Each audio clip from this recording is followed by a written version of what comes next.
Be seated, please.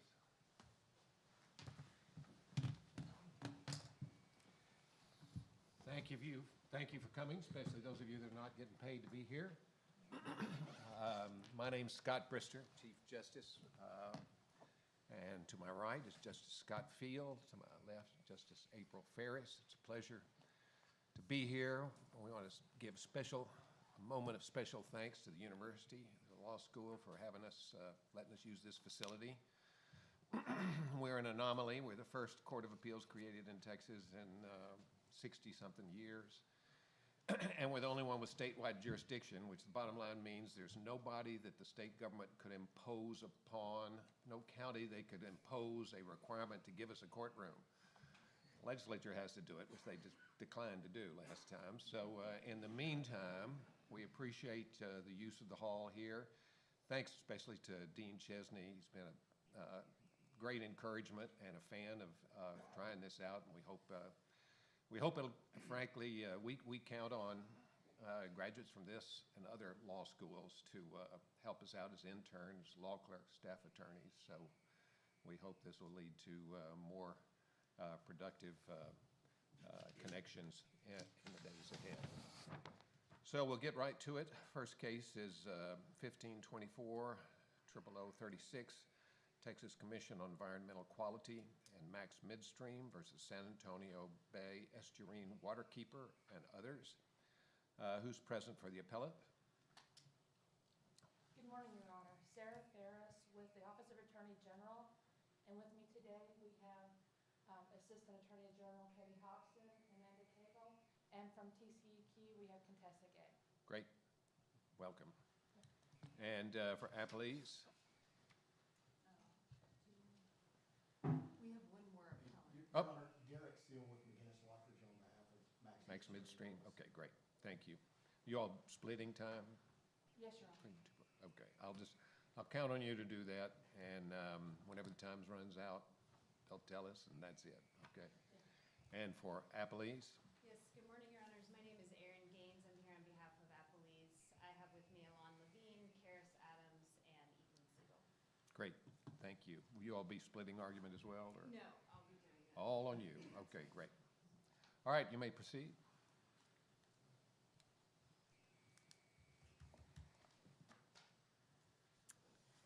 May it please the court. This is an appeal involving a decision by an executive branch state agency utilizing its technical expertise, denying hearing requests and approving Max Midstream's application for a minor air permit. To reach its decision, the commission considered the record before it, including everything submitted by the hearing requesters. The commission determined that the requesters, now appellees, were not entitled to hearing. They had not established themselves or their members as affected persons under the law, with personal justiciable interests likely impacted by the permitted activities. The question before the court today is not whether appellees proved that they were affected persons entitled to a contested case hearing. It's whether the evidence before the commission would prevent reasonable minds from concluding that they were not. The commission engaged in reasoned decision-making. The commission did not fail to consider the relevant factors set out in the Texas Water Code and the commission's rules. The commission did not base its decision or even entertain an irrelevant factor. The commission followed the law and its established procedures in making its determination under the substantial evidence rule and should be affirmed. Today, I will address the standards used by the commission in reaching its decision and how the court will review such decisions. Counsel for Max Midstream will address affected person question with regard to the appellees and their named members. We will rely on briefing for the second and third points on whether the court has jurisdiction to decide the merits of the permit and the court's remand authority unless the court has questions or they are addressed by appellees. When considering the hearing request, the commission must determine if the requester is an affected person. Texas Water Code, Section 5.115 and the commission's rules of define affected person as one having a personal justiciable interest affected by the application, an interest not common with members of the general public, does not qualify. Counsel, it seems to me that a lot of the rub in the briefing is the difference between this determination TCEQ made and Article 3 standing, the determination like a court would make on standing. Under the substantial evidence rule, it's always confusing because there are a lot of prongs there and a lot of different types of review. It seems to me the commission is taking the position that it is an evidentiary standard where as long as reasonable minds could find there's not an affected person, that's enough. The question I have, and I know it was a long lead up, is what keeps, in a situation like this, where you have a well-funded permit application, they're always going to have an affidavit from an expert that says everything's okay, no one's affected. What keeps the commission from always saying, under substantial evidence standard, you're not an affected person? Well, first, Your Honor, appellees have admitted that other parties, other people have been found to be affected persons in air permitting. It's in their brief. But additionally, just because a disputed fact is determined doesn't mean that that's the end result. We know that merits are different than an affected person determination. We're at a different stage. For instance, you can provide affidavit to help support your hearing request. If we were in trial or in a hearing on the merits before SOA, that would be a hearsay, right? So we're allowed to provide whatever we can, the requester can provide whatever they can to support their request. And the commission is required to consider everything they provide. But more importantly, it's a matter of, it's a reflection of what forum we're in. If we were in district court and this was a plea of the jurisdiction and the matter was intertwined, it would go to hearing. But the water code prohibits the commission from granting a hearing on the merits to someone who is not determined to be an affected person. Ty cannot go to the runner on this. And they have equipped the commission to use their technical expertise to make this determination. They use the information in the application. They use the draft permit and the terms thereof, and they have to, because what we're trying to determine is the likely impact on the requester. They're required to determine the disputed fact. It's not an option. So usually in Article 3 standing, it's question of law. It's not, we don't give standing to a jury, decide do you think these people should be able to sue or not. That's just up to the judge. And that usually means, in your conventional cases, if there's, well, maybe they are, well, maybe they aren't, especially in Texas State Court, that's a jury question. Now, we're not going to ask the jury, but we're going to send it to the jury, because after all, if there's some evidence they are, some evidence they aren't, you send it to a contested case, the issue of whether they were an affected person basically goes away, because then you just have the contested case and you decide you entitle the merits or not. This doesn't feel like that, because it does feel like you're talking about factors and fact findings, and they're saying you can't do that. Why do we get to treat it differently as standing? Because the determination, how the determination is made, reflects the forum that you're in. We're an executive branch agency that's charged with technical matter expertise. They have to use their expertise to go through all these highly technical considerations, determine if someone could be affected. Yes, it's harder to establish that you're an affected person in a permit case than it is in a citizen suit where there's ongoing violations. Because under the Health and Safety Code, the application is required to include information, all information necessary to make a determination that the health and safety would not be affected and all legal and technical requirements are met. And in fact, if a hearing on the merits had been granted, all the information that the commission had considered here, the preliminary decision, the draft permit, the technical memos, all of those things would constitute by statute a prima facie demonstration that all legal and technical requirements were met. And that's in the Government Code 2003.047 I-1. We're not saying that the commission applied a prima facie case here. I'm just saying that the evidence the commission relied on is such that it would constitute a prima facie case if we were in a hearing. But of course, it's a lot of this is kind of, I hate to say guesswork, because you've hired very expensive experts to testify all this stuff. But the plant hadn't been built yet. Nobody knows exactly what's going to happen. And, I grant you, they've got fancy formulas and stuff, but, those. So why shouldn't some of the burden be on you to say, what's the harm of go ahead and maybe that's my question. What's the harm of going ahead and having a contested case if everybody's kind of, we don't think it'll affect the people that are fishing and swimming down on the other parts of the bay, or we do? What's the harm in having a contested case? Well, Your Honor, unfortunately or unfortunately, that was the legislature's call. The legislature said that only the commission cannot grant a contested case hearing to someone who is not determined to be an affected person. They set out factors that the commission must determine, and they require the commission to develop factors. Those factors are undisputedly reflect the Article 3 principles, but how they're applied reflects the forum that we're in. And here, we're here today with you sitting in review of the commission's decision. Did the commission use the required factors? They did.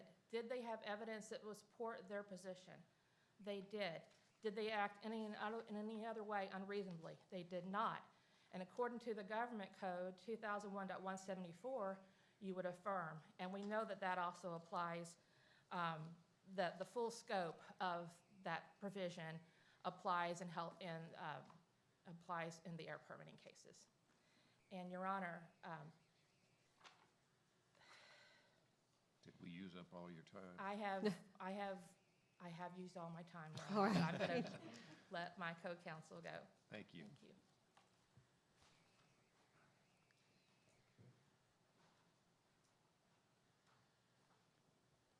May it please the court.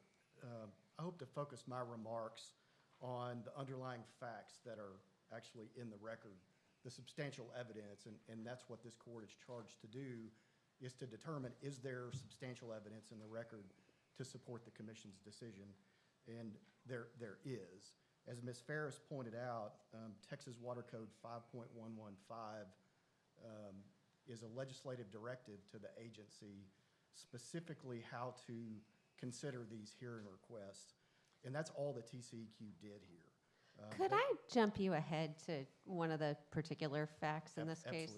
Absolutely. So Fraser concluded here that the impacts on public health and welfare further than 1 mile from the terminal would be indiscernible. But we do have facts here that Diane Wilson is getting closer than 1 mile, right?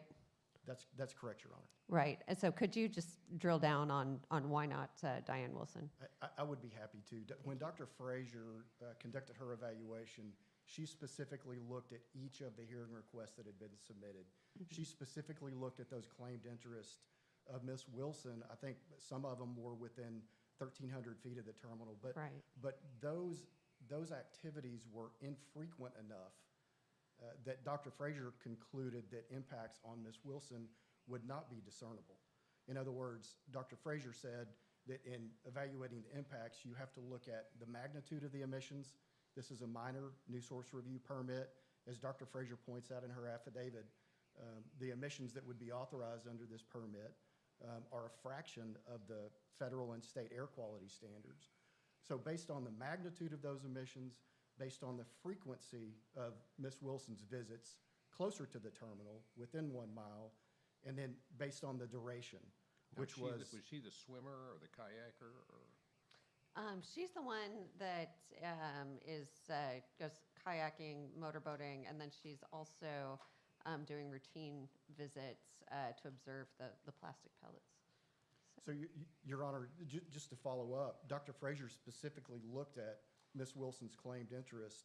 In her professional judgment, the impacts of our air permit would not be discernible on Ms. Wilson. But I mean, in this case, it certainly seems like it would be very hard to extrapolate. I mean, how do we necessarily know to get to just being an affected person? I mean, is it really I mean, is that all it really takes to get out of it, is just to say, like, well, she is within the range, but, probably not frequent enough? I mean, that seems just a little bit imprecise for being able to, just basically get in the door here. There could be cases, and there are lots of cases where folks that were within a mile or even Sure. a little bit further than a mile were granted a hearing on an air permit. TCEQ, the commissioners evaluate all these cases the same based on the statutory directive. And Justice, there are many cases where folks are granted a contested case hearing. Sure. And of course, we're used to trial court hearings, and if you tried this stuff in a trial court, first it'd take 3 years to get to trial, and then the trial would last forever, and then there'd be long appeals and blah, blah, blah, blah. How is the administrative contested case different from that? Well, Chief Justice, the contested case hearing process follows the rules of evidence. It follows the rules of procedure. So it's essentially But not all our discovery rules and There- deposition. Yeah, absolutely, yes, Are sir. there? The rules of evidence apply. There are depositions. There's robust discovery. So do they take 3 years to get to the hearing? Well, that's a great question. The legislature passed Senate Bill 709 in 2015 and said for some types of permits, including this air permit, once the SOA judge takes jurisdiction, the proposal for decision has to be issued within 180 days. And there's some caveats there. And Chief Justice, back to one of your questions about why not just go through a hearing, when the legislature passed Senate Bill 709 in 2015, their main concern was that these contested case hearings take so long, they're resource intensive, not only on the agency and on the applicant, but it also takes more than a fair level of sophistication for the protestants who qualify for a contested case hearing. And it delays the projects. I think some of your amicus briefs point out that these contested case hearings can delay projects for years or more. But So it is kind of, the number one, it's kind of like, well, to get in the door, one of the factors you've got to consider is the merits. And then once you get in the door, we're going to consider the merits. Seems like kind of you're answering the second question to when you're deciding if they're an affected person. And Your Honor, that issue about consideration of the merits came up in 2 Third Court of Appeals decisions in I believe they were 2014. They were the 2 Sierra Club cases. And the Third Court of Appeals said that when TCEQ considers these hearing requests, they're allowed to look at the merits of the application. And I think a lot of that goes back to Justice Ferris's question about, how do we know? Well, the agency here is the legislatively designated expert. They deal with these kind of issues all the time, and it was the legislature's way of relieving that burden from the court. And the legislature did codify in Senate Bill 709, in the same legislation I talked about a few minutes ago, that the merits could be considered as the commissioners are evaluating these types of hearing requests. Final thoughts for a minute or two? Does the red light mean the time's up? Okay. I do believe my time is up, Your Honor, but. Well, final thoughts for a minute or two? My final thoughts would be that, as pointed out in the briefing, this is a very complex decision that the TCEQ commissioners are charged to make by the legislature. They followed exactly the statutes and their own rules in this case in determining that the hearing requesters did not meet the standard. They didn't prove that they have a personal justiciable interest. And Justice Ferris, it gets back to there was evidence in the record, substantial evidence in the record, that the impacts just aren't discernible. Thank you very much, Mr. Seal. Ms. Smith? Yes. I'm sorry, Ms. Gaines. Oh. Good morning, Your Honors. And I would like to point out that we have 2 of the members of the appellee groups here, Ms. Diane Wilson and Mr. Mauricio Blanco. Diane Wilson, as Justice Ferris noted, is a lifelong resident, 4th-generation shrimper. She kayaks regularly. She monitors the water quality. She's very invested in this community. Mauricio Blanco has been a commercial fisherman, oysterman, for over 30 years, and oysters in these bays within 1 to 2 miles of the facility for months out of the year. Now, I'd like to get back to the positions that appellants are taking that you just heard and that are in the briefs.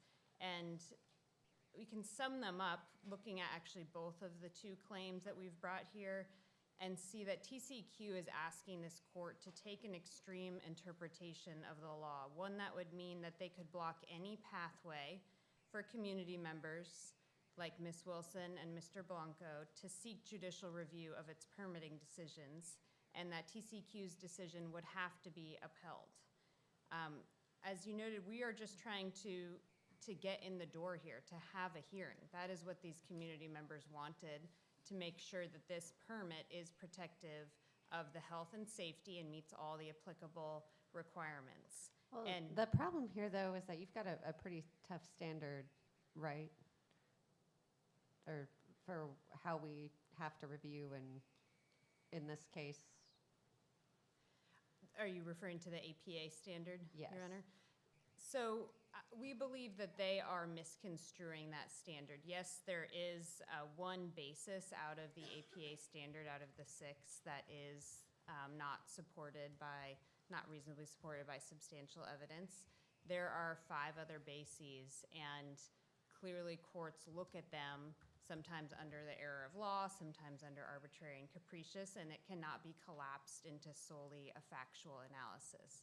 I do not believe the APA standard allows them to misapply the law, but say we can point to one fact in the record that supports us. So who chooses? I've, been years now reviewing APA cases, and the substantial evidence rule to me is still a mystery in many ways. I mean, how do we know which of those prongs applies? Or is it a mixed question of fact and law, and therefore it's a little bit of both? I guess in some ways, our standing decisions and immunity and just in normal cases, you're always looking at evidence and deciding questions of law. So how do we know which standard really applies here? I think, Your Honor, there are cases such as the Dyer case out of the Texas Supreme Court where plaintiffs or the groups bringing the claims raise different claims, and they say, look, this was an error of law. You have to look at the facts. And so it really it does depend on the case, and depends on the claims that were brought. I think it also depends on a lot of cases under the substantial evidence review did go through a contested case hearing. It might make more sense to look at whether give that deference, look at whether there is any fact in the record that supports the agency's conclusions when you've gone through that full evidentiary trial. You have findings of fact and conclusions of law. Here we have an order that doesn't give reasons. It says we reviewed all of these things, but it doesn't give any reasons. So then we're looking at the record, and I think it's clear that you cannot support an agency determination if it was based on the wrong legal standard. Sure. Or, I mean, if you don't consider some of the factors, if you don't, consider one side's affidavits, I guess, what does that mean? If you don't say, oh gosh, we looked at that and we really thought about it, then you're out, but usually they're not that dumb. They'll say we considered all of them. And, we are just, perhaps they do it here at UT Law School, but we don't. I didn't study anything about ambient air flow or, how many parts per million of NO2 is bad for you, or what the duration and magnitude, and if the deal is you just got to have an expert, they got to have an expert, you both got an expert, so we do a trial, and then on substantial evidence review, we're supposed to do what? Because we are not experts in that. There's got to be some level of deference to the supposed experts. So I think it's important to come back to that TCEQ has affirmed in this briefing, although I would argue not in how they applied the facts of this case, but in its briefing and to EPA, this is a federally delegated air program, that there is no material difference between TCQ's standards and for affected person status and the standards that federal courts apply. So I think as you were discussing earlier, courts do this all the time, standing determinations, whether it's in federal court or state court. And the level of burden changes as you go through the process. At this stage of the process is more of a pleading or plea to the jurisdiction standard, where you have to have, we do have a burden. We had to have people, in this case, we have groups, and they have to have members that show that they have personal justiciable interests. Not everyone will be able to do that. Not everyone can say that they have fished in this area for 30 years, or they regularly go out and monitor for water quality. So it's not that anyone can come in and raise any fact about the permit. You have to have a personal justiciable interest. And here, we have those personal justiciable interests. We also have expert declarations and reports that challenge the very merits of the permit that they are taking as a foregone conclusion to assume that there are no health and safety or recreational or aesthetic impacts. You don't disagree with TCEQ that you disagree with that their measurements are accurate. You don't disagree that the standards they apply are well below the federal standards.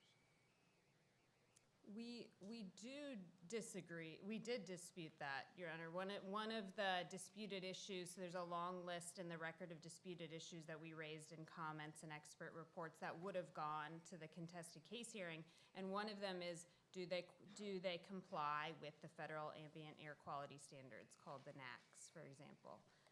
And that is because our expert has testimony in the record that these emissions are underestimated. So they're saying they have, different storage tanks, they have vapor combustion units, and they're saying it's going to be this level of emissions based on certain estimates and factors.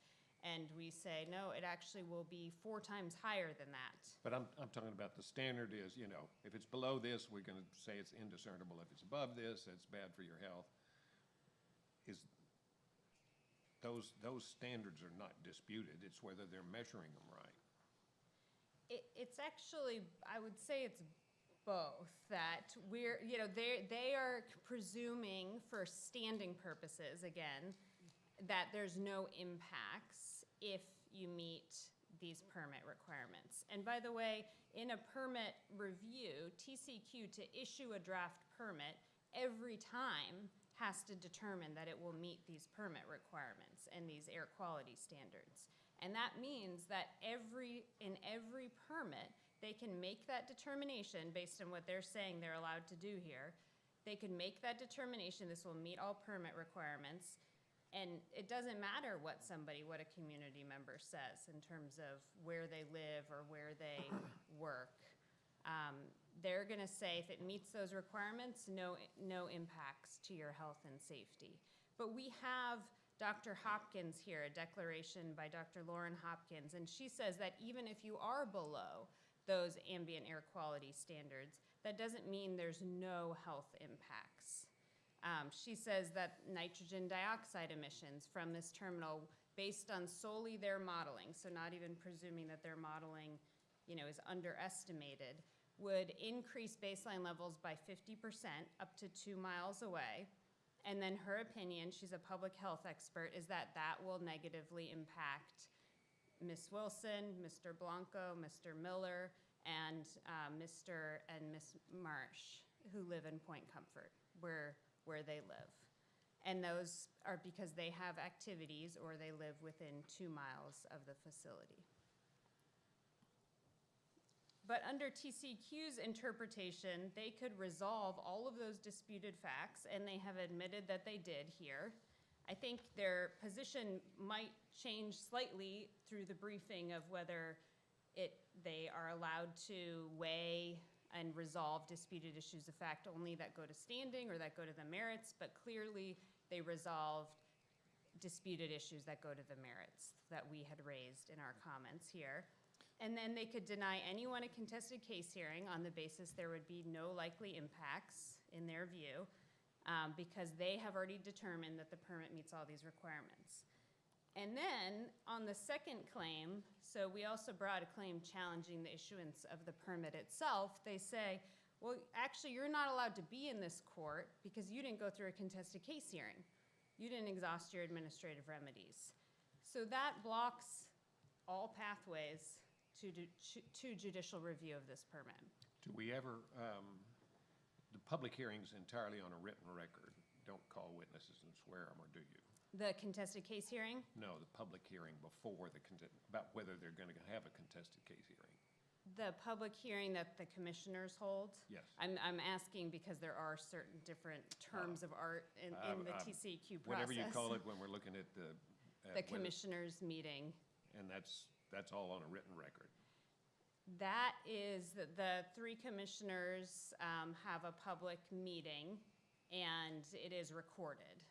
Okay, so people come to the mic and have how many minutes to say what they want to say? Actually, on affected person determinations, it's all on the record. You can That's all show up. That's all I was asking. Yes, you can show up, but they don't, they can ask you questions if they'd like to, but you don't have an opportunity. So a hearing, you put people on the stand? So a hearing, you put witnesses on the stand, you do pre-filed testimony that's subject to the rules of discovery. And there is actually a third option, which we haven't discussed, which is that TCEQ can determine itself, as it did here, whether a person is an affected person and refer it to SOA. Or they can say, we're going to refer that affected person determination to SOA to determine if you are an affected person. So they can actually hold a hearing just on that determination where you put on witnesses and you do cross-examination. Do you agree that there is deference to TCEQ's determination here at all? Not on the legal standards. I think that's a question of law.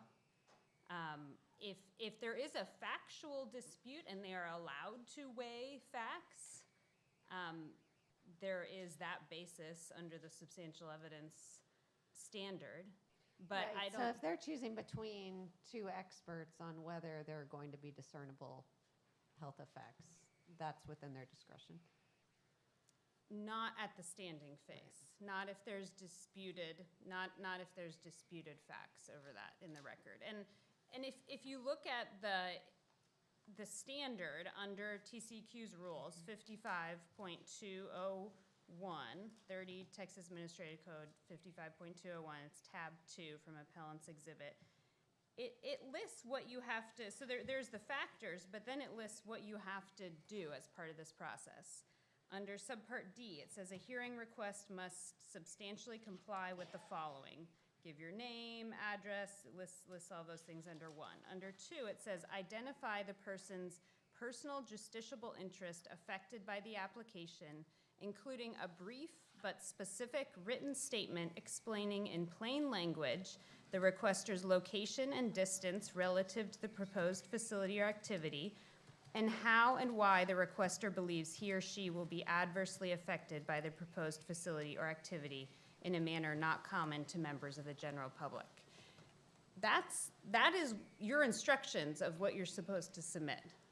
We submitted numerous comments that have more than I would argue is a brief but specific written statement. We identified members. And then in response to Max Midstream's expert report, we submitted 2 expert reports. That goes well beyond what these rules, I would argue, contemplate you need to show at this standing phase. And on the point about the rules allowing determination of the merits, TCEQ, after the legislature added those rules, and those are discretionary factors, so there's mandatory factors and discretionary ones, they explained to EPA to try to show how their program continues to comply with Article 3 and being equivalent to Article 3. Says TCEQ does not consider discretionary factors in 30 Texas Administrative Code 55.203D that may not be consistent with the determination of Article 3 standing, such as the merits of the underlying permit application in evaluating whether a hearing requester is an affected person. So TCEQ's Attorney General is saying to EPA in its statement of legal authority, and that was in September 2020, that's Max Midstream's Appendix U to the briefing, that it will not actually consider any discretionary factors that would be in conflict with a determination under Article 3.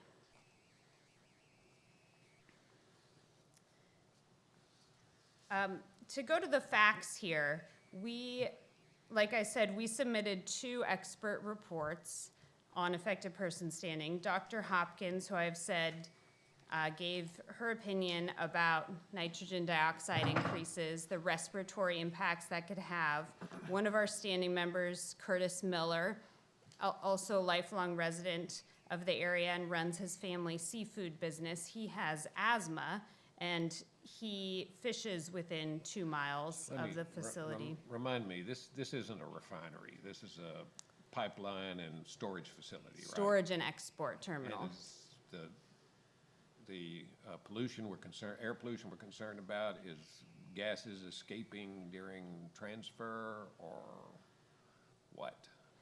It's from different parts of the facility, the storage tanks, there's vapor combustion units, the loading processes, so it's from those different processes. And they make, reminded us several times that there's basically nobody living within a mile of the plant. There's no one living within a mile of the plant. It's businesses. It's you know, like we have lots of places we put all the refineries in one place. And, you know, if you live in Pasadena, you just know that when you buy your house in Pasadena. But otherwise, there's other places. And we've got to put these things somewhere or the Europeans will starve in the cold this winter. We've got to get stuff, and we're the biggest producer or the biggest exporter. So what, how far is too far? I understand, yes, you don't want people swimming around where these giant tankers are, pulling up to the dock, but, that's not what we got here. We're along the coast a bit, not that far. You can see, I suppose you can see all this from where they shrimp and where they have the seafood restaurant and all that. I would argue, Your Honor, that it's not, that the question is not about should this be located there or not. It's about, are these community members, fishermen, lifelong residents affected, and should they get a contested case hearing to ensure that this terminal meets all of these public health and safety requirements? So And that they Diane can, Wilson's the only one going within 1 mile, right? Is that? That's correct. Okay. And then we have John and Janet Marsh, who live in Point Comfort, which is the closest town. This is on a peninsula, but it's the closest town. They live about 1.7 miles away. And they already live next to a large petrochemical complex and already suffer from some of the air quality and know what it's like. And they want to make sure that if there's another facility that it meets all of those requirements. We're really talking about these community members. Do they have a stake in this? And do they get this hearing to have their day in court? Or are they blocked at every pathway because TCEQ has already determined a foregone conclusion in their minds that this permit meets all applicable requirements and therefore no one is affected? As you can probably tell, I'm still struggling with the standard of review a little bit. Let me ask you the converse question I asked Ms. Ferris, which is, y'all come in with your application and you fill out the form and you end up getting experts in response to their expert. How do you know when you've met your burden? Is it the case that as long as the applicant or contester or whatever the term is has evidence, they're always an affected person? It takes it out of the TCEQ's line of expertise? How do you know? How does TCEQ know? Well, you have to meet the standard, first of all, in the water code. So you have to show that you have personal justiciable interests. And like I said before, not anyone can just come in and say that. It's been pointed out in this case that there were thousands of form letters that people submitted. We're not arguing over those, people and those form letters. We're arguing over the people who live there and work there and regularly visit around this terminal. So I would say, Your Honor, it's if you've raised personal justiciable interests that go to the factors that they're required to consider, use of the natural resource, your health and safety and use of property, and if you have raised disputed issues about how you will be impacted and about the merits of the permit, then I believe that that's enough for the pleading or plead of the jurisdiction phase. That's how it would get decided at those determinations. And so you're reviewing TCQ's decision to say, did they improperly weigh disputed issues? Which is different than after a contested case hearing and they're determining, did it meet the applicable air quality requirements? But it's still a substantial evidence review in that situation? Because you understand that's a very deferential standard if you are looking at the resolution of facts. Right, and we're not talking about whether there was a fact in the record. We're actually saying they applied the wrong legal standard, or they applied an improper distance standard, or they ignored recreational aesthetic impacts, which they, under their factors, are required to do. Okay. I see that I am over. Well, last thoughts, 1 minute or less? Okay, thank you, Your Honor. I think it's clear from the record that the only way that TCQ could have denied hearing requests of these community members is if they improperly weighed and resolved these disputed issues that go to the merits of the permit against hearing requesters. And the district court properly remanded this air permit back to TCQ for a contested case hearing because appellees like Diane Wilson, Mauricio Blanco, who are here today, lifelong residents and fishermen in this community, clearly demonstrated that they have standing and met their burden of raising those disputed facts. They deserve their day in court to ensure that this terminal is protective of their health, safety, and livelihoods, and we urge you to affirm the district court's judgment. Thank you. Thank you, Ms. Gaines. Rebuttal?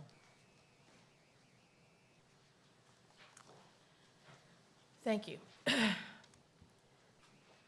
The appellees had an opportunity to be heard, a meaningful opportunity to be heard. It is not limited to contested case hearing. The Health and Safety Code provides for public meetings and public comment, and they participated in both of those activities. The opportunity to be heard through a contested case hearing is limited to affected persons. The City of Aledo case and the Sierra Club versus TCEQ case tell us what the commission must do when considering the affected person question. They say the burden is on the requester to establish that they are affected persons entitled to contested case hearing. There's no right to an evidentiary hearing on an affected person question, provided that the person has had the opportunity to express their dissatisfaction with the proposed permit and that TCQ does not refuse to consider the evidence offered in support of that dissatisfaction. But how do we know if they've met their burden? That's the rub. I keep hearing you say it's their burden. But how do we know if they've met their burden? Your Honor, that is the commission's determination. It's your determination to determine whether the commission acted unreasonably in reaching that decision.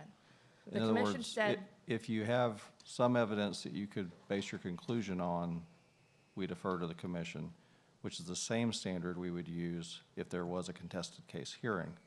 That doesn't make sense to me. but that's what the cases say. Right, and I know the cases said up until 10 years ago that we deferred to the commission on questions of statutory construction. We no longer do. So what do we do with that? Well, it's not limited to evidence. We know that the substantial evidence rule also includes arbitrary and capricious and error of law, as Ms. Gaines said. But on arbitrary and capricious, for instance, it does not divorce itself from substantial evidence. Only in rare cases where substantial evidence is present will there be an arbitrary or capricious act, and that's where we look at. Did the commission apply the required factors?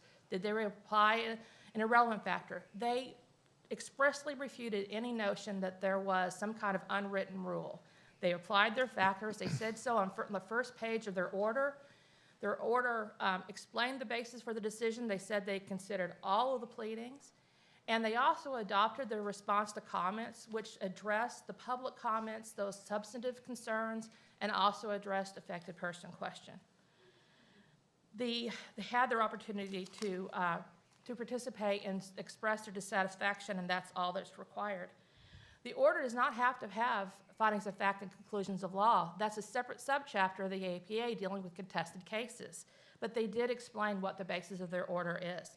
Also, the Collins case says that they don't have to have findings and conclusions on the affected person question. The exhaustion of remedies, they said, well, we can't get to the courthouse because we don't have contested case. When that administrative remedy is available, yes, you have to exhaust that. We know that from the Sierra Club and Public Citizen case, I believe. I do cite it in my brief. But not all cases, not all permitting requires contested cases. They have other remedies that must be exhausted. In this case, for instance, one of the issues that the commission considered was the appellees alleged that particulate, CO2, would affect the water. But CO2 is not a permitted emission under this permit. It requires another type of approval, like with the greenhouse gas approval. That type of approval does not require a contested case hearing, and they would be able to seek judicial review of that approval. That approval is not before the court today because it's not part of this permit. The discretionary factors, they complain about the use of the discretionary factors. The discretionary factors are in the law. They're allowed to use them, and in fact, they authorize the appellees to provide those expert affidavits that they did provide that the commission considered. The commission did what they were supposed to do. They followed the procedure that they, as an administrative body, were charged to follow. They applied the factors that they were charged to apply, and they considered the disputed evidence using their technical expertise as the legislature designed, and their order should be affirmed. Thank you very much, Ms. Ferris. We'll take the case under advisement. We'll take a 5-minute break. Those of you that may be students, I know you have better things to do probably, but we do want to make ourselves available. We should be finished with the other argument around 10:30, 10:40, and we'll be happy to hang around for 5 or 10 minutes. You have questions about internships and law clerking and being a judge. You never know. You know, I was a law clerk, I don't want to say 45 years ago, and the great thing about being a law clerk is the court, you're there for 6 months and these people seem so smart and so interesting and so confusing, and then the second 6 months I was thinking, like all law clerks do, this is not that hard. I could do this. And sure enough, now we get to do it. So if you have questions, please, if you need to go, but if you want to come back and ask a few questions, 10:30, 10:45, would love to speak with you. So we'll stand adjourned for 5 minutes. All rise.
Thank you. Please be seated.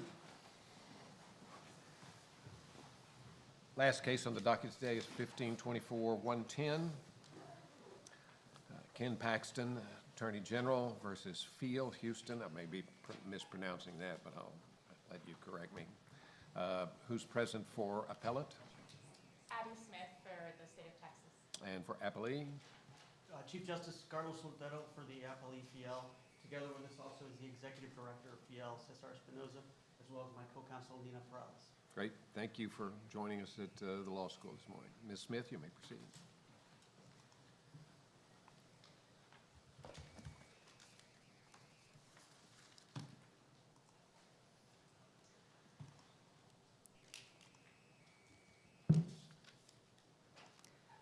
May it please the court. FIel's charter that it filed with the state of Texas covenants to abide by certain restrictions and limitations.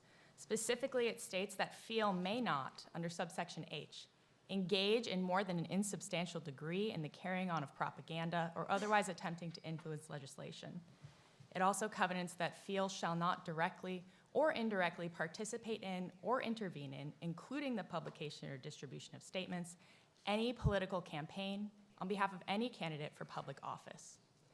FIel made that covenant to obtain significant federal and state benefits. Yet for the past several years, FIel has devoted a substantial amount of its time and press statements to lobbying for and against immigration legislation, and has repeatedly issued calls for its supporters to vote for or against particular political candidates based on their immigration stances. So is there any civic 501c3 organization does that? Is it illegal and is it a crime? This is not a criminal violation.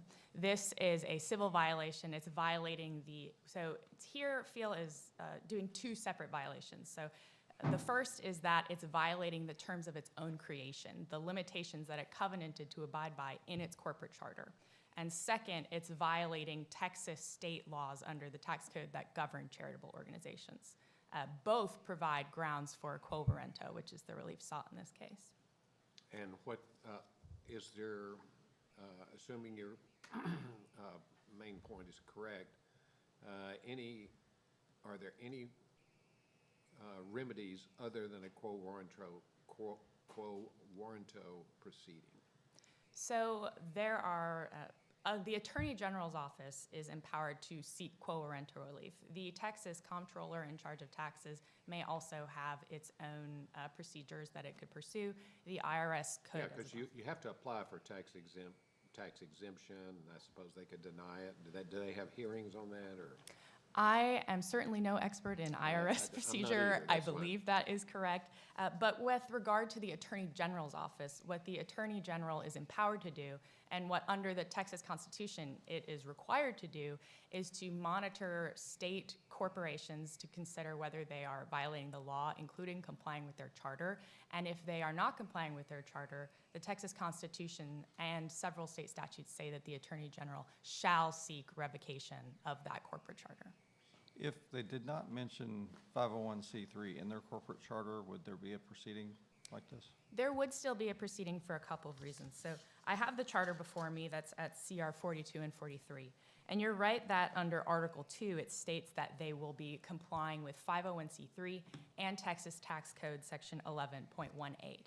But then separate from that, under the limitations section, it does say this language that they will agree not to engage in more than insubstantial propaganda. They agree not to intervene in a political campaign at all.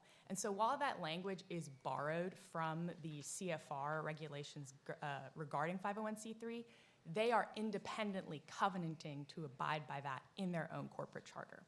And as displayed in the record in this case and in the state's original petition, FIel has violated that limitation in its own corporate charter. And to be clear, FIel has never at any time denied any of this conduct. And that authorizes the Attorney General to seek to revoke FIel's corporate charter. So 61.001, I take it as the authority for the quo warranto proceeding, right? Y'all are going under subsections 4 and 5? The quo warranto authority is codified at a few places. One is 66.001, 4 and 5. It's also discussed in Texas Government Code 402.023. Okay. Well, 6101, the later sections specify remedies on a quo warranto proceeding. And I don't see anywhere in there that the corporate forfeiture of their charter is listed. So Could that, you address that? yes, so that would be under Texas Government Code 402.023. That section is titled Corporate Charters. It says, unless otherwise provided by law, the Attorney General shall seek a judicial forfeiture of a private corporation's charter if sufficient cause exists. Right, but sufficient cause exists is different than what you have to show for a quo warranto, and that's what I'm a little bit of a procedural nerd, so I'm trying to figure out how we get to where you're wanting to go. I could see injunctive relief, I could see, of course, you have the right to investigate, things as Attorney General, but we're actually talking about, they described it as a death penalty, I think they're right. Where's the authority for that? So it's codified in a couple different places and discussed in a couple different cases, so I'll run through them. So for example, Texas Business Org Code Section 2.113, limitation on powers, and that's the exact kind of limitation that is present in Fiel's charter. It says that this subchapter does not authorize a domestic entity to exercise a power in a manner inconsistent with a limitation on the purposes or powers of the entity contained in its governing documents. And that is the exact kind of exercise of a power of law listed under 66.01, a power that they are not granted by law. Multiple Texas cases have allowed the Attorney General to seek charter revocation under just these circumstances. And while we're talking about the other cases, we know that the Texas Supreme Court recently heard argument in Annunciation House. Are we bound by what's going on there, or is that? So the argument in Annunciation House, as you mentioned, was on Monday. The ruling will not come out for a long time. I don't think this court is required to wait for that ruling to come out. But I can say I was at the argument. Quo warranto was discussed. It was never discussed as to whether quo warranto was valid or not. The main focus was, can you use quo warranto against a religious entity under Texas RFRA? And obviously, RFRA is not at issue in this case. So I don't think, while quo warranto is at issue there, and the exact same procedure was done in that case as was done here, seeking charter revocation under 66.001, ultimately, I don't expect that opinion to have much influence on this case because the focus really seems to be on the religious nature. Well, that case is alleged unlawful activity. Yes. So, and of course, you have to be, what does unlawful mean? I mean, this sounds, it sounds to me like if your charter you're doing something your charter doesn't allow, that sounds more like an administrative thing. In what sense is that unlawful? So the specific phrase to trigger quo warranto relief is exercising a power not granted by law. I realize it's a small distinction, but the case law has held that that does apply to limitations in a corporate charter. So for example, in State versus Southern, well, no, let's give a different one. In City of Wink v. Griffith, and there's and Memorial Society. Yeah, almost all of these cases are ancient. You know, I mean, it does, you know, that's the odd thing about this. You look at the Constitution, Article 4, Section 22, and that's what it says. Attorney General can inquire into charter rights and take such action, you know, if they're from exercising any power not authorized by law. That's what it says. But then 120 years ago, they said, well, of course, it's got to be public purpose. You know, you just can't jump into some corporate dispute between, you know, business owners because you think they're doing that. I mean, it's got to be, your office is to protect the public, not particular investors and stuff like that. But so your argument that the public interest in this case is what?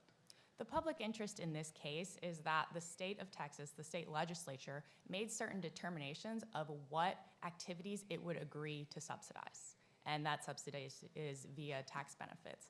Here, Fiel is trying to have their cake and eat it too. They're trying to make these political statements, essentially act as an action organization, and yet still be able to get tax-exempt donations for their donors. Well, why wouldn't the remedy here be to for them to lose their tax exempt status or something as opposed to, the forfeiture of the charter itself? So that would be an issue for the tax comptroller. The Attorney General's authority is simply, not simply, but rather more narrowly, to address whether corporations in the state are abiding by state law and whether they are abiding by their covenants in their own charter. So it's kind of a separation of powers issue. The Texas comptroller, of course, can do what they're going to do, but we are charged with regulating corporations that violate their charter. Does the Secretary of State cancel people's forfeit? I suppose they do if they don't pay any franchise taxes. I believe so, again. And is this just about franchise tax? No, there are a number of exemptions. So you'd have, is property tax involved in this case? I'm not sure. So we're still at a very preliminary stage of this case. We're in the pleading stage. So it's unclear exactly what benefits FIEL is actually receiving, but the fact is that they are applying for those benefits. Well, but in a state like Texas where there's no state income tax, the relevance of a tax-deductible contribution is my federal income taxes, because I don't have one with Texas. And can we, if we go forward on Cointreau, can we cancel somebody's 501c3 and say, tell the IRS, sorry, you can't recognize those deductions? How is that going to work when all the relevance is federal income taxes?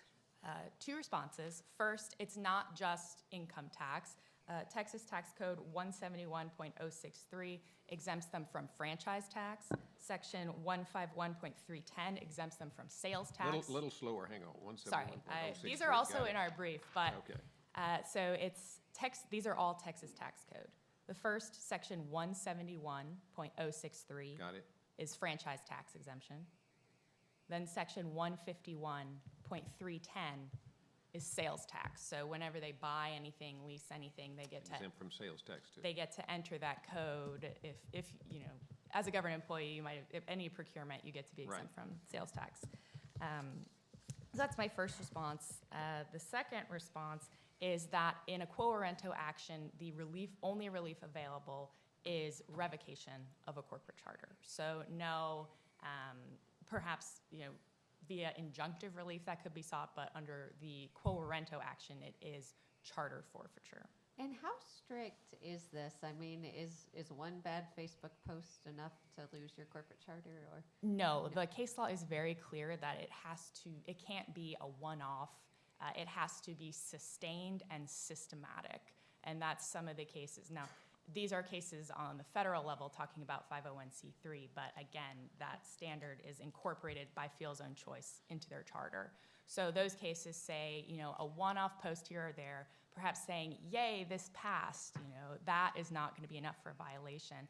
But putting out several newsletters, sending out calls to action to your supporters to vote, to call your congressman to tell them to vote a certain way, endorsing a candidate, or even in one case, the Branch Ministries case, all that religious group did was put out a full-page ad in the paper saying, President Clinton is an immoral man. He supports condoms for teenagers. That alone was enough to violate this standard because they were seen as telling their supporters to vote against a political candidate. Are you aware of any case law anywhere where a corporation has violated 501c3's restrictions and they've had their charter revoked? I'm not sure about having their charter revoked. That's the rub, right? I just want to make sure I understand. Y'all are asking, the Attorney General of the state of Texas is asking this court to become the first one to write an opinion in the United States revoking a corporate charter for violations of 501c3. I believe that is correct. Many other courts in Texas have agreed to revoke a charter on various grounds, including doing things such as, basically in the vein of exercising powers outside their limitations. Yeah, that's basically, you're running a bank, but you didn't apply to the bank board. You're running an insurance company, but you haven't run, it's where there's a clear consumer protection interest. There is one, I acknowledge it's not the exact same scenario, but there is one case and it's not 120 years old, I think it's from the 70s, called Texas Alcoholic Beverage Commission versus National Sportsman Fraternal Order of Texas. And there it was talking about tax exemption, and they did ultimately, it was simply that they weren't authorized to sell alcohol, fairly minor. They were authorized to do whatever they wanted in their fraternal order, but they weren't they sought an exemption related to selling alcohol, and they said, no, that is not allowed. And in part of considering their charitable status, they did consider, quote, that they had no evidence of political activity. So that was relevant in that inquiry as well. So what happens, let's just say this court did what the Attorney General was asking and said you have the right to go seek revocation of a corporate charter based on violations of 501c3. And then 2 years later, a case goes through federal court from IRS action saying the exact same thing is not in violation of 501c3. What happens? Well, the important distinction is that we are not asking this court to find, as a definitive matter, that FIEL is violating 501c3. They are violating, one, their covenant in their own charter, and that is a Texas state-specific issue. Admittedly, it's the same language, but it is not 501c3. And second, that they are violating these Texas tax code provisions. So whatever the IRS is going to do, whatever is happening on the federal level, that has no impact on the state's ability to administer its own laws with regard to limitations on charters and Texas tax code. I guess, so, let me make sure I got that right. So a federal court enforcing 501c3 regulations of whatever kind, they couldn't forfeit a Texas charter, they couldn't That's right. Decide whether we can collect franchise taxes or state sales taxes. That's right. So we have to do that. They can do whatever they want to do on federal income taxes. That's correct. See, my time has expired. Thank you, so- Ms. Smith. Mr. Soltero. Good morning, Mr. Chief Justice. May it please the court. On Appellee Fiel's behalf, we're asking the court to affirm the trial court's order finding no abuse of discretion, either in number one, denying leave to the Attorney General's office to file the quo warranto, or two, denying temporary injunctive relief to the plaintiff. The requested relief here, as many of the questions of the panel already reveal, is unprecedented in our entire system and seeks to bypass judicial review, established process, and ignore serious federalism and other constitutional barriers to the relief they seek. Among the key issues I think that are before the court is, number one, substantively, does the statute authorize the Office of the Attorney General to bring this type of quo warranto action? And if so, what discretion does the trial court have? And what burden must the OAG shoulder? Secondly, procedurally, what must the OAG show? And then there may be some additional defenses and other issues. I think it's telling, and I want to start from a big picture before I get right into the plain language, which is how we always look at statutory construction. It's telling that in over 150 years of this great state's history, no Office of the Attorney General has claimed this type of quo warranto power, which by statute is limited, strictly construed, legislatively created with judicial oversight, and for this kind of writ. Not when Governor Abbott was Attorney General, not when Senator Cornyn was Attorney General, not when Jim Maddox was Attorney General, not even when Dan Morales was Attorney General. None, so moving to the So plain. that doesn't make it wrong. That just means they haven't done it. I mean, it does, the Constitution does say that's the Attorney General's job. Your Honor, the Constitution includes certain quo warranto powers as part of the Attorney General's job. Sure. Article 22.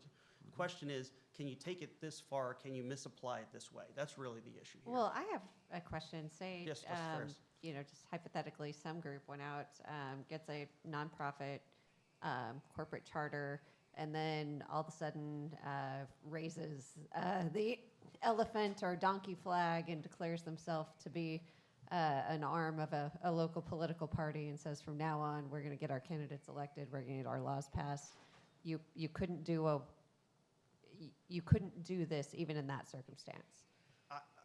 I believe that in that hypothetical, the still the proper remedy would be for the Internal Revenue Service to determine that they've lost their 501c3 status. But there's nothing the Attorney General could do. I think that there may be a circumstance where the Attorney General, in a very extreme fact scenario, not like the one we have here, could possibly seek some type of injunctive relief. And as the trial court rightly pointed out, typically we stair-step these things.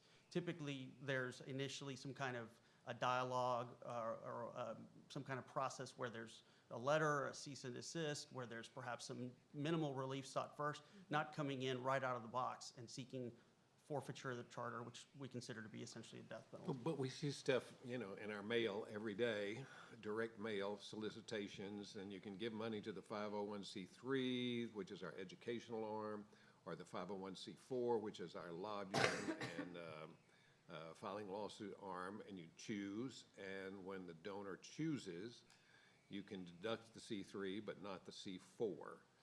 And as I understand, the Attorney General is saying, look, y'all can have all the protests you want, but you got to be a C4 and not a C3. And my understanding is they say your client was given that option. Why don't you change your articles by the trial judge? And they said no. Well, Chief Justice, I think that I'm trying to understand exactly what the question is. So the question is,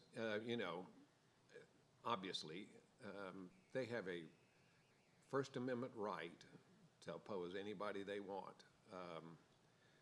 They can't oppose us for a couple of years, but they have First Amendment right to do that when we get around to that stage. But the deal is, for lobbying and political stuff, you have to be a 501c4. And you have to tell donors you're not going to be able to deduct your contributions. And so why is it they don't want to do that? What is the assets or the taxes that's going to be a killer if they do that? I don't know that there are any that would be a killer or that sort of thing. Let me back up a little bit to answer your question. And I think, let me reset what I think a better view of what the landscape is. Sure. First of all, clearly, and I think I heard counsel for the other side say that the determination of IRS regulations is for the Internal Revenue Service and not for the Attorney General's office, number one. And so there's absolutely a remedy there to start with. And they're the ones that determine somebody paid too much taxes, too little taxes, improper deductions, all these issues. With regards to Texas state law does not prohibit political speech. Frankly, it's corporations generally. To the contrary, we're a very robust pro-liberty, pro-First Amendment speech state across the board. And the statutes that are cited in our briefs and their briefs, none of those prohibit political communications from even 501c3 organizations. All we have to do is maintain our 501c3 status, which is a determination that is made at the federal level.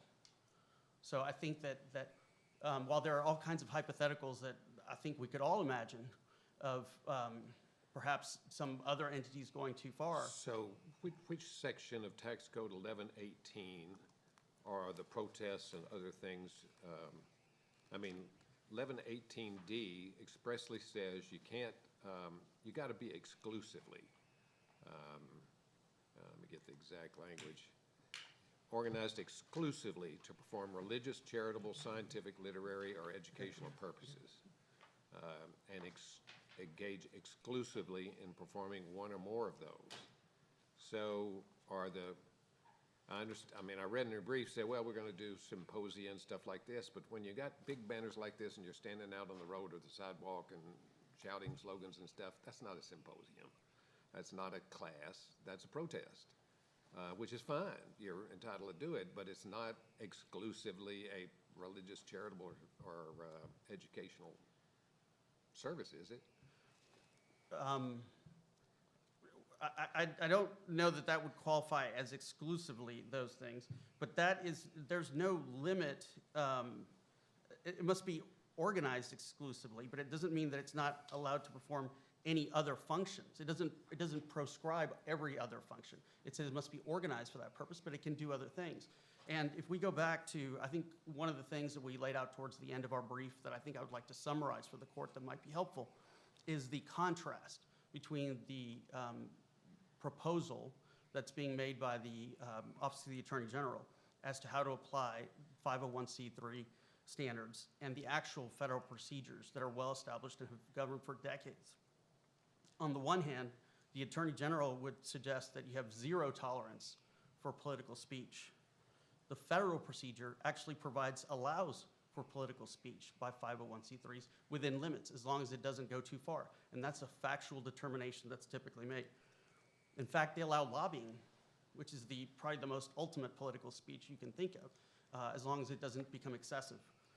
Secondly, the Attorney General's proposal relies exclusively on the social media, the postings, just things of that nature that you've seen, many of which go back long beyond the 3-year period that the IRS provides for. By contrast, the IRS applies a holistic review. What does the entity do? And we have a record here, and what my client does is provide all kinds of social services, information, provide support to all types of people in the community. I know the panel is very familiar, as I am, with Houston, and they provide disaster relief when we happen to get things of that nature. So and that's undisputed by the Attorney General's office, that what we do, all these things for the community beyond these exhibits that you see in the record. So from a holistic review, it's certainly well compliant with 501c3. The Attorney General would lower the bar and would prohibit criticizing elected officials who are not campaigning. The IRS expressly allows criticism of officials who are not campaigning. In other words, while they're in office, the federal tax code allows that to happen by 501c3s. The Attorney General's office proposes that you can bring this quo warranto type procedure against people they don't like, and in this case, somebody who happens to be a plaintiff in a federal lawsuit against Mr. Paxton himself in his official capacity, and try to seek to forfeit their charter immediately, whereas the federal procedure allows for a process, a notice, an opportunity to cure, and an opportunity to be heard. Mr. Solterra, my concern in a lot of this case is just the requested remedy.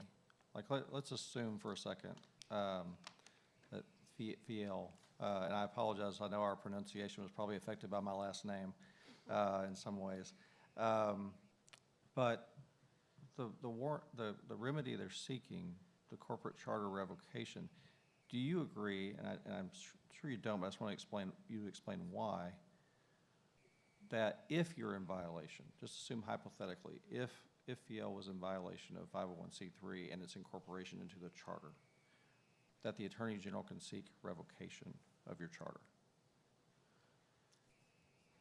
Let me answer it this way, and I understand your question, and I want to work through and get to your, number one, the Attorney General's office has no right, power, or authority to try to enforce an action based on alleged violations of federal law. Number two, because of Texas law and Texas's public policy choices, we're absolutely allowed to do what we've done. And Fiel has never been accused of any crime, has not been convicted of any crime, has not been found of any wrongdoing up to now. But to answer your question directly, if there was found to be a violation of the law, like for instance in the case law, for instance the case of, one of my preferred cases in reviewing this is from Houston, where Mr. McPherson wanted to run a bail bonds company, but didn't want to follow the regulations that are provided and didn't want to get a bond with the insurance commissioner. In that instance, it would be absolutely appropriate for the Attorney General's office to come in here and seek revocation of somebody who fails to comply with the basic rules. And typically, I like to analogize this a little bit to special appearance. There are some very complicated things that can be looked at in the special appearance context.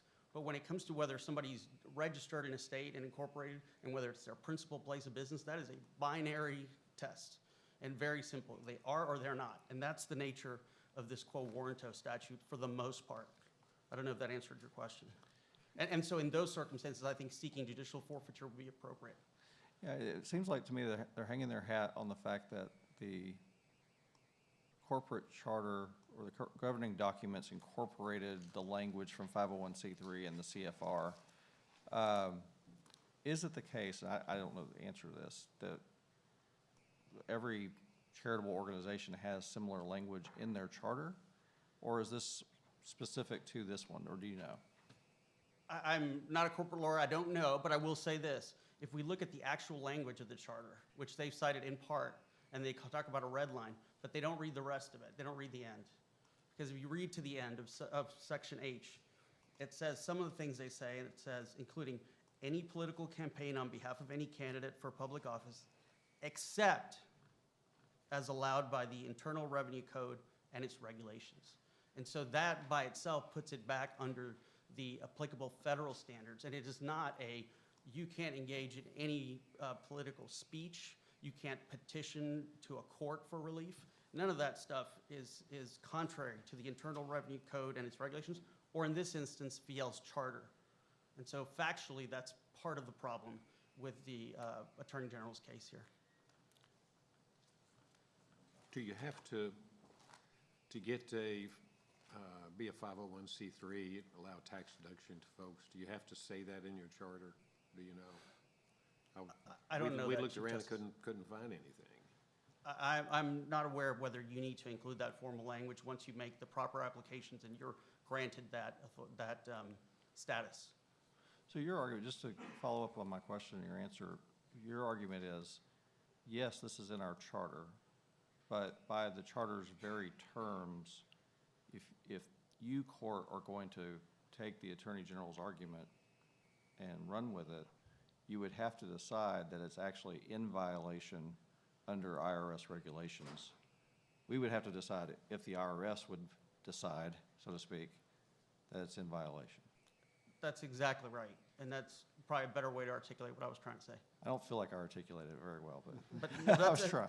That's exactly right. The IRS standards are incorporated into the charter that they're saying that we're not complying with, but we're complying with the IRS standards. So I was just looking through the record. Is the comment that was made about delivering somebody's ticket out of the White House, are you arguing that that doesn't run afoul of any IRS regulations, or that would just be like a de minimis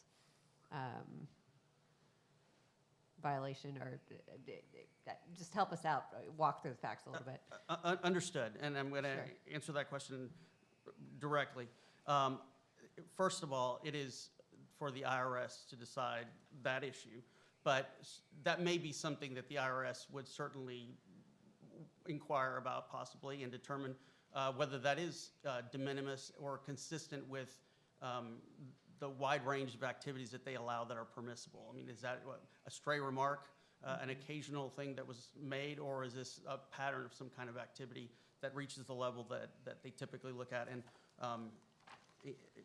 that the cases indicate? Okay.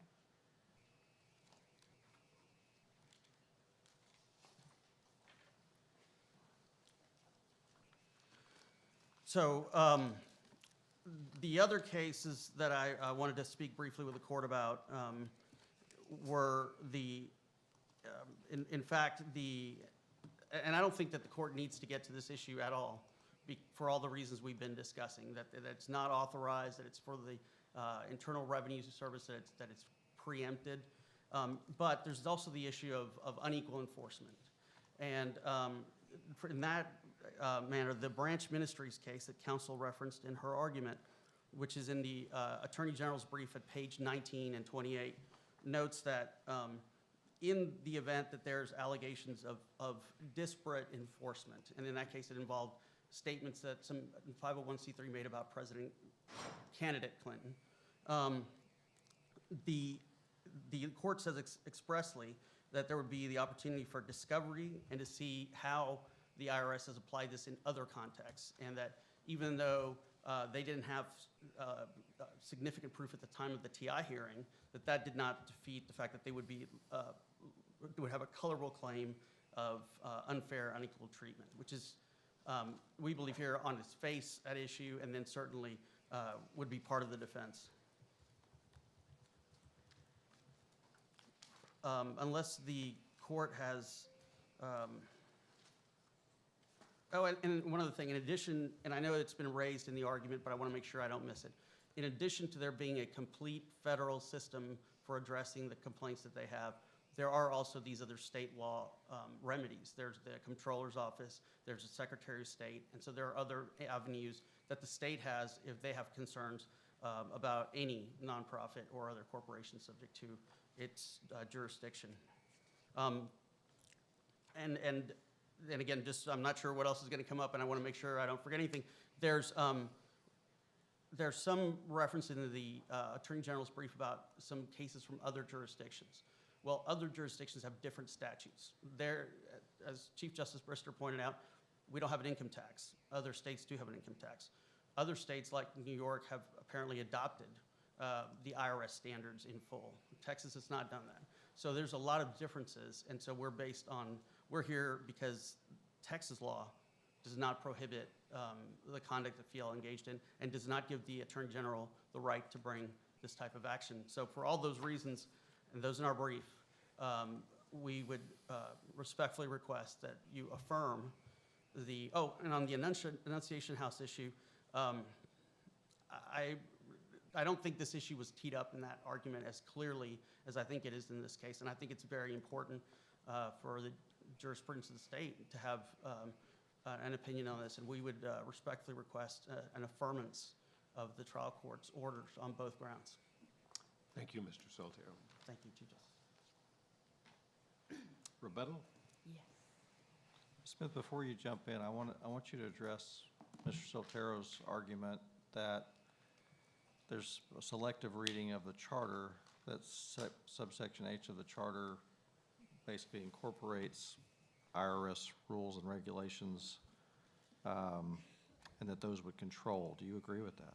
I do not believe that they would control, but additionally to rebut some of what was going on with the discussion of the IRS statements. So counsel said that under IRS regulations, it has to be a substantial amount of activity. Well, that's only partly true. The substantial amount of activity attaches to the advocation on behalf of or against legislation. So if you have insubstantial lobbying with regard to legislation, that doesn't violate the rule.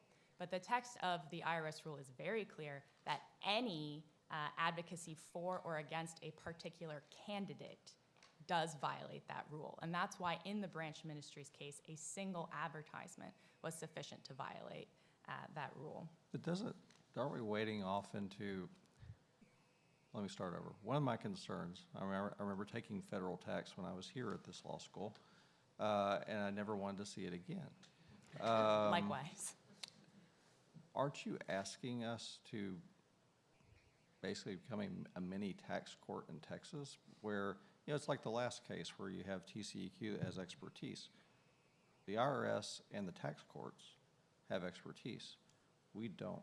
So if we decided for the AG here, are we opening ourselves up to basically threatening any 501c3 that the Attorney General doesn't like their politics, that they're going to be coming here and asking us to make tax decisions? No, that's not a risk. First, I'll just address, we did not go after Fiel because of their politics. This case was brought because they were violating their own charter and several provisions of state law. And there's no evidence in the record about retaliation. But to address the substance of your question, this case is still at a very preliminary posture. We're just deciding, can the quo warranto action even be filed? Once it's filed, there will be discovery, there will be judicial review, that is not correct. There will be the entire normal civil process, and then the district court will determine, whether these things are violations. They can testify perhaps about other activities they're doing that offset these statements. But at this stage, the only inquiry is whether, and this is from the City of Doublehorn case, it says the only inquiry is if the state's allegations taken as true state a cause of action for quo warranto. If that is true, the trial court has no discretion but to grant leave.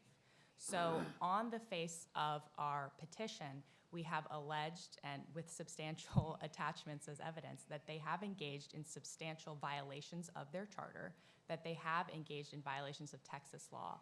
And what we have alleged is sufficient to state a cause of action. At this point in the proceeding, that is the only question.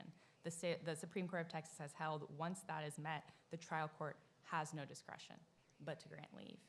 I'd like to address a couple of other things that came up in my friend's argument, specifically regarding the limitations on political speech. So this is a limitation that Fiel put on its own political speech. This is not a state-imposed limitation. They agreed to do this, and they violated that agreement. And the Supreme Court of the United States has been very clear in the Regan versus Tax Foundation case, that is not a First Amendment violation. Secondly, again, as I mentioned, whether there's other activities going on, that is a factual determination that will happen at discovery. We are still very early on at the pleading stage. And then there's the last thing I'll note, talking about the out-of-state cases in New York and Tennessee. The New York cases actually show that New York has not adopted a 501c3 standard. The charitable organization argued that they could not get their state tax exemption revoked because they were complying with 501c3, and the IRS said they were. The New York court held that doesn't matter. Whether or not the IRS says you comply with 501c3 has no bearing on our state court determinations, and there was a similar inquiry in the Tennessee case. I ask that this court reverse and remand. Thank you. Thank you, Ms. Smith. Counsel? In just a moment, we'll be adjourning the court. As I said earlier, the attorneys are free to leave. Thank you for your help today. Any students that would like to have questions, we're going to retire and get rid of the robes. Be happy to come out, answer. Some of our staff is here as well, answer questions about what it would be like working, interning, clerking at an appellate court. And we'll be happy to hang around for a few minutes and discuss that for if any of you are interested. At this point then, the marshal will adjourn the court. All rise.